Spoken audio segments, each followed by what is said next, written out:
بسم اللہ الرحمن الرحیم۔ پہلے بعض اہم خبروں کی سرخیاں۔ رہبر انقلاب اسلامی نے فرمایا ہے کہ ایران پر مسلط کی گئی 8 سالہ جنگ میں ایران کے مقابلے میں عالمی سامراج تھا جو صدام کی ہر طرح سے مدد کر رہا تھا۔ صدر ایران سید ابراہیم رئیسی نے اپنے دورے نیو یارک میں متعدد ملکوں کے سربراہوں سے ملاقات کی ہے اور پاکستان کے وزیر اعظم سے ملاقات میں کہا ہے کہ ایران پاکستان کے ساتھ باہمی تعلقات اور تعاون کو فروغ دینے کے لیے سنجیدہ ارادہ رکھتا ہے۔ پاکستانی روپے کے مقابلے میں امریکی ڈالر نے تمام ریکارڈ توڑ دیے ہیں اور یمنی عوام نے 21 ستمبر کے انقلاب کی 7ویں سالگرہ کی مناسبت سے صوبہ سعدہ میں وسیع پیمانے پر ریلیاں نکالی ہیں۔ اہم خبروں کی سرخیوں کے بعد اب خبروں کی تفصیل۔ رہبر انقلاب اسلامی نے فرمایا ہے کہ ایران پر مسلط کی گئی 8 سالہ جنگ میں ایران کے مقابلے میں عالمی سامراج تھا جو صدام کی ہر طرح سے مدد کر رہا تھا۔ رہبر انقلاب اسلامی حضرت آیت اللہ العظمہ سید علی خامنئی نے ہفتہ دفاع مقدس کی آمد کی مناسبت سے دفاع مقدس کے کمانڈروں اور جاں بازوں سے ملاقات میں فرمایا کہ دفاع مقدس کے حقائق کو دنیا والوں اور نئی نسل کو بتانے کی ضرورت ہے۔ رہبر انقلاب اسلامی نے فرمایا کہ ایران پر مسلط کی گئی جنگ کوئی اچانک حملہ نہیں تھا بلکہ صدام کی پشت پر عالمی سامراج تھا۔ آپ نے فرمایا کہ ایران کے انقلابی اور اسلامی نظام پر سامراجی حکومتوں کا حملہ غیر فطری نہیں تھا کیونکہ یہ حکومتیں ایران کے اسلامی انقلاب سے سخت چراغ پا تھیں۔ رہبر انقلاب اسلامی نے فرمایا کہ سامراجی طاقتیں سمجھ رہی تھیں کہ یہ انقلاب صرف سامراجی طاقتوں کی ایک وقتی سیاسی شکست نہیں ہے بلکہ اسلامی انقلاب تسلط پسندانہ نظام کے لیے ایک بڑا خطرہ تھا۔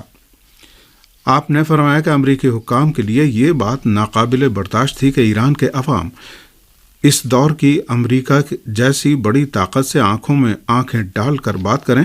اسی لیے امریکہ نے ایرانی عوام سے انتقام لینے کی ٹھان لی اور اس نے طبس کے ناکام ہوائی حملے کے ذریعے کودتا کرانے اور ایران کے اندر اقوام کو اکسانے جیسے اقدامات کیے، لیکن جب اس کو کوئی نتیجہ نہیں ملا تو اس نے صدام کے ذریعے جنگ مسلط کرا دی۔ لیکن ایران کے عوام نے امریکہ اور اس کے اتحادیوں کے سبھی منصوبوں کو ناکام بنا دیا۔ اسلامی جمہوریہ ایران کی مسلح افواج کے سربراہ جنرل باقری نے کہا ہے کہ اس بات کی اجازت نہیں دی جائے گی کہ دفاع مقدس کے یادگار کارنامے فراموش کر دیے جائیں۔ جنرل باقری نے ہفتہ دفاع مقدس کے موقع پر رہبر انقلاب اسلامی سے سابق فوجی کمانڈروں اور دفاع مقدس کے جاں بازوں کی ملاقات کے دوران کہا کہ دفاع مقدس نے ایرانی عوام کی شناخت، سلامتی اور عزت و شرف کو ضمانت فراہم کی تھی اور دفاع مقدس نے اسلامی انقلاب کی اعلیٰ قدروں کو غیر متزلزل بنا دیا تھا۔ واضح رہے کہ کل سے ایران میں ہفتہ دفاع مقدس کا آغاز ہو رہا ہے۔ صدر ایران سید ابراہیم رئیسی نے اپنے دورے نیو یارک میں متعدد ملکوں کے سربراہوں سے ملاقات کی ہے اور اس درمیان انہوں نے پاکستان کے وزیر اعظم سے ملاقات میں کہا ہے کہ ایران پاکستان کے ساتھ باہمی تعلقات اور تعاون کو فروغ دینے کے لیے سنجیدہ ارادہ رکھتا ہے۔ صدر ایران سید ابراہیم رئیسی نے نیو یارک میں اقوام متحدہ کی جنرل اسمبلی کے 77ویں اجلاس کے موقع پر پاکستان کے وزیر اعظم شہباز شریف سے ملاقات میں کہا کہ ایران پاکستان کے ساتھ باہمی تعلقات اور تعاون کو فروغ دینے کے لیے پرعزم ہے۔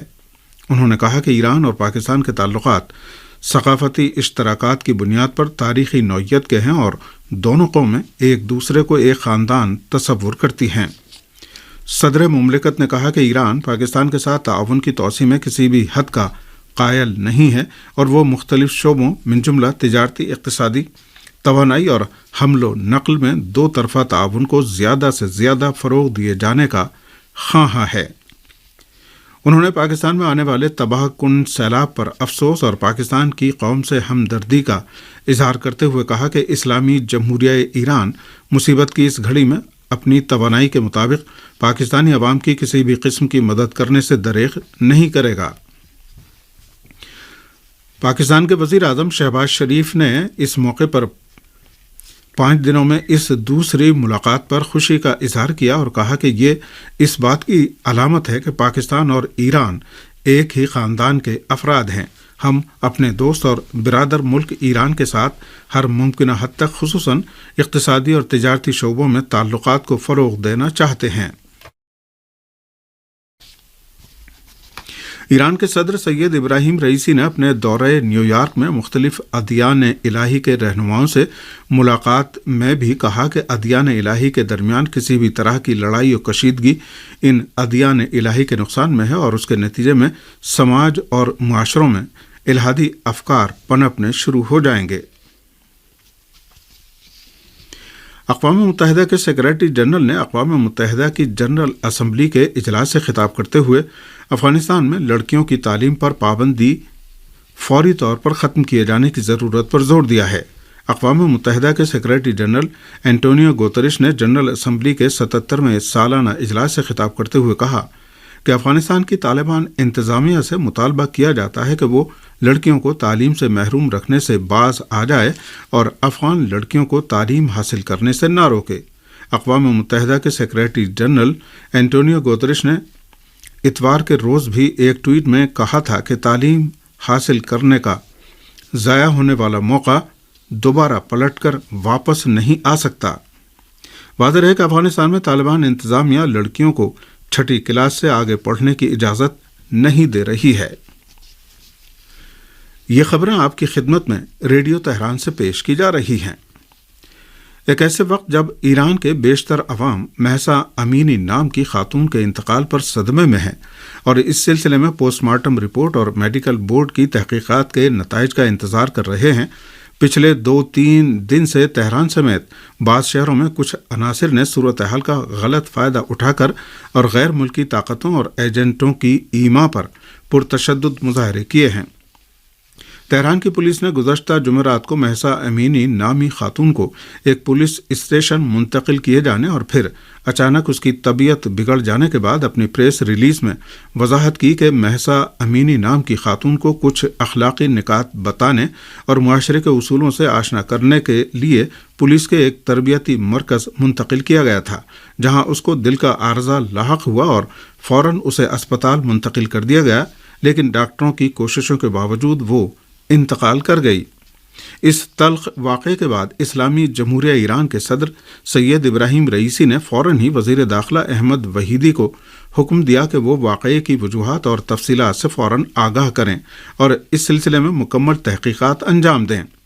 صدر ابراہیم رئیسی نے مہسا امینی کو اپنی بیٹی بتایا اور کہا کہ جلد سے جلد اس کی موت کی وجوہات کا پتہ لگایا جائے گا۔ ایسی صورت میں جب ایران کے سبھی اعلیٰ عہدیدار مہسا امینی کی موت کی وجوہات اور اس واقعے کی مکمل تحقیقات پر زور دے رہے ہیں، ایران کے دشمن کچھ غیر ملکی میڈیا کے اکسانے اور اغیار کے بعض منظم اور تربیت یافتہ عناصر نے ایران کے بعض شہروں میں پرتشدد مظاہرے شروع کر دیے۔ مشہد میں ایک پولیس اہلکار کو ایسے ہی عناصر نے پیٹرول چھڑک کر زندہ جلانے کی کوشش کی، لیکن بعد میں کچھ لوگوں نے اس کے جلتے ہوئے کپڑوں کی آگ کو بجھا دیا۔ ایران کے شمالی شہر رشت میں بھی کچھ بلوائیوں اور فتنہ گروں نے ایک مسجد کو آگ لگا دی جو ایرانی عوام کے عقائد اور ثقافت سے کسی بھی طرح میل نہیں کھاتا اور اس سے ثابت ہوتا ہے کہ ان مظاہروں میں کچھ ایسے عناصر شامل ہیں جنہیں باہر سے ٹریننگ دی گئی ہے۔ ہمدان میں ایک امام زادے کے روضے کو بھی آگ لگا دی گئی، جبکہ کئی شہروں میں بلوائیوں نے پولیس اہلکاروں پر حملے کیے ہیں۔ اسلامی جمہوریہ ایران کے قومی پرچم کی بے حرمتی، ایمبولینسوں کی توڑ پھوڑ اور باپردہ خواتین پر حملہ کرنا، یہ سارے ایسے اقدامات ہیں جن سے بخوبی نشاندہی ہوتی ہے کہ مہسا امینی کی موت کو بہانہ بنا کر اسلامی جمہوریہ ایران اور ایرانی عوام کے دشمن ایران کے اندر بدامنی پھیلانا چاہتے ہیں، جنہیں مہسا امینی کی موت سے کوئی لینا دینا نہیں ہے۔ اس پوری صورتحال میں سعودی عرب، برطانیہ اور امریکہ کے ذرائع ابلاغ، جن میں سعودی چینل ایران انٹرنیشنل اور BBC پیش ہیں، بلوائیوں کو اکساتے رہے، جبکہ انقلاب دشمن منافقین کے دہشت گرد گروہ MKO سے وابستہ چینل بھی مظاہروں کے دوران آگزنی، جلاؤ گھیراؤ اور توڑ پھوڑ نیز باپردہ خواتین پر حملوں کی تصویریں دکھا کر مظاہروں میں شریک بلوائیوں اور فتنہ گر عناصر کو اشتعال دلاتے رہے۔ پاکستانی روپے کے مقابلے میں امریکی ڈالر نے تمام ریکارڈ توڑ دیے ہیں اور پاکستانی کرنسی کی تاریخ میں بلند ترین سطح پر جا پہنچا ہے۔ پاکستانی میڈیا کے مطابق روپے کے مقابلے میں امریکی ڈالر کی قدر میں مزید اضافہ ہوا ہے اور اب تک کی بلند ترین سطح پر پہنچ گیا ہے۔ امریکی ڈالر مزید 1 روپے 9 پیسے مہنگا ہونے کے بعد 240 روپے کا ہو گیا ہے۔ گزشتہ 28 جولائی کو ڈالر پاکستانی روپے کے مقابلے میں 239 روپے 94 پیسے کی بلند ترین سطح پر بند ہوا تھا۔ واضح ہے کہ شہباز شریف کی حکومت کے دور میں ڈالر 57 روپے سے زیادہ تک مہنگا ہو چکا ہے، جبکہ عمران خان کی 3.5 سالہ حکومت میں ڈالر 58 روپے سے زیادہ تک مہنگا ہوا تھا۔ یمنی عوام نے 21 ستمبر کے انقلاب کی 7ویں سالگرہ کی مناسبت سے صوبہ سعدہ میں وسیع پیمانے پر ریلیاں نکالی ہیں۔ المسیرہ ٹی وی کی رپورٹ کے مطابق مظاہرین نے اپنے ہاتھوں میں ایسے بینر اور پلے کارڈ اٹھا رکھے تھے جن پر یمن کی عوامی تحریک انصار اللہ اور اس تحریک کے سابق اور موجودہ رہنماؤں کی تصاویر کے ساتھ ان کی حمایت میں نعرے درج تھے۔ ریلیوں کے اختتام پر مختلف رہنماؤں نے خطاب کیا اور ایک بیان بھی جاری کیا گیا جس میں یمن کے عوامی حکمرانوں کی حمایت کا اعلان کیا گیا۔ بحرین کی الوفاق پارٹی نے زور دے کر کہا ہے کہ بحرین کی شاہی حکومت ایک شکست خوردہ اور بحران زدہ حکومت ہے جو کہ عوام کے غم و غصے سے خوف زدہ ہو کر صہیونی حکومت کی گود میں بیٹھ گئی ہے۔ الوفاق پارٹی کے نائب سربراہ حسین الدیہی نے کہا ہے کہ بحرین کی آل خلیفہ حکومت منامہ کی اسلامی تاریخ اور تشخص کو ختم کرنے کی غرض سے صہیونیوں کو اس سرزمین پر بسا رہی ہے اور سائبر شعبے میں غاصب اسرائیلیوں کی خدمات حاصل کر کے بحرین کے عوام اور ان کی سلامتی کو خطرے میں ڈال رہی ہے۔ انہوں نے زور دے کر کہا کہ آل خلیفہ کو بحرین میں ذرہ برابر مقبولیت حاصل نہیں ہے۔ عراق کے صوبہ دیالہ میں دہشت گردوں کے خلاف کارروائی کا آغاز ہو چکا ہے۔ حشد العشائری کے ایک کمانڈر نے اس خبر کا اعلان کیا ہے۔ عراق کی حشد العشائری افواج کے ایک کمانڈر احمد موسیٰ نے بتایا کہ عراق کے مشرق میں واقع صوبہ دیالہ کو داعش دہشت گردوں کے بقایا سے صاف کرنے کے لیے ایک وسیع فوجی کارروائی کا آغاز ہو چکا ہے۔ احمد موسیٰ نے بتایا کہ اس فوجی کارروائی کا مقصد علاقے سے داعش دہشت گردوں کے ٹھکانوں کا پتہ لگانا اور اطراف کے دیہی علاقوں کو ان عناصر سے پاک کرنا ہے۔ غاصب صہیونی حکومت کے سابق وزیر اعظم نیتن یاہو نے موجودہ وزیر اعظم لاپید پر کاریش گیس فیلڈ کے معاملے میں پیچھے ہٹنے اور حزب اللہ کے سربراہ سید حسن نصر اللہ کے مقابلے میں جھک جانے کا الزام لگایا ہے۔ المیادین ٹی وی کی رپورٹ کے مطابق غاصب صہیونی حکومت کے سابق وزیر اعظم نیتن یاہو نے ایک ٹویٹ میں غاصب صہیونی حکومت کے موجودہ وزیر اعظم لاپید پر الزام لگایا ہے کہ وہ حزب اللہ کے سربراہ سید حسن نصر اللہ سے مرعوب ہو گئے ہیں۔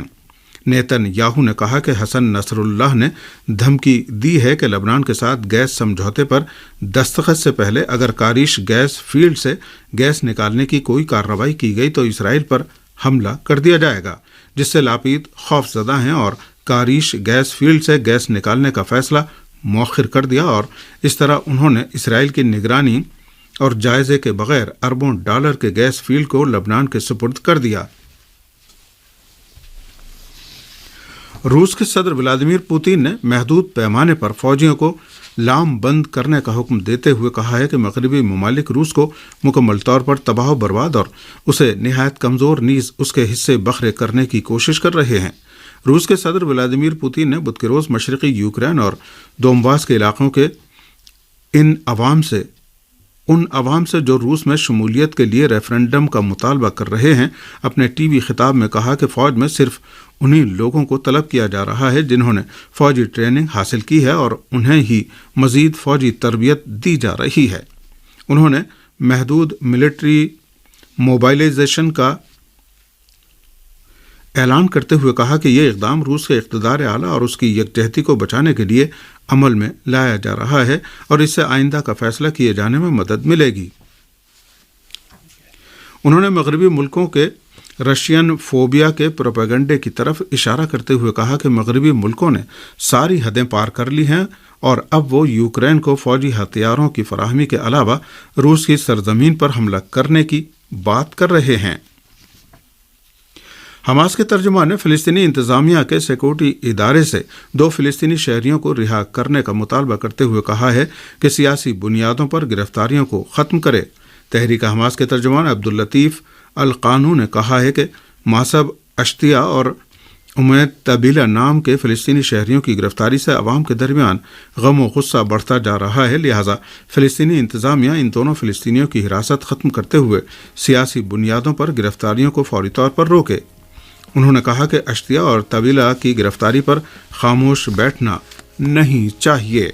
انہوں نے کہا کہ فلسطینی انتظامیہ اس بات کو سمجھنے کی کوشش کرے کہ سیاسی بنیادوں پر گرفتاریوں اور مزاحمتی محاذ کے رہنماؤں کو حراست میں لیے جانے پر غرب اردن کے عوام میں شدید غم و غصہ پایا جاتا ہے۔ حماس کے ترجمان نے